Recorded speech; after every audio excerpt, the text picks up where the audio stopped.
Yan, may oil pan tayo dito mga boss. Yan yung tinanggal natin yung oil pan nito. Pero hindi lang oil pan yung tinanggal natin ngayon. Ito kasi nililinis ko na. Makikita nyo itong mga metal na yan. Yan yun o. Yung metal na yan.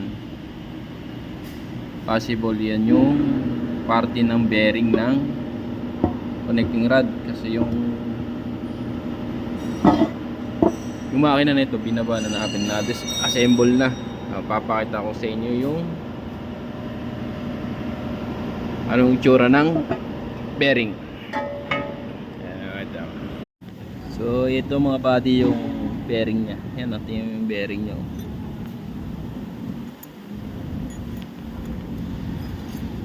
Ayan nangyari sa bearing.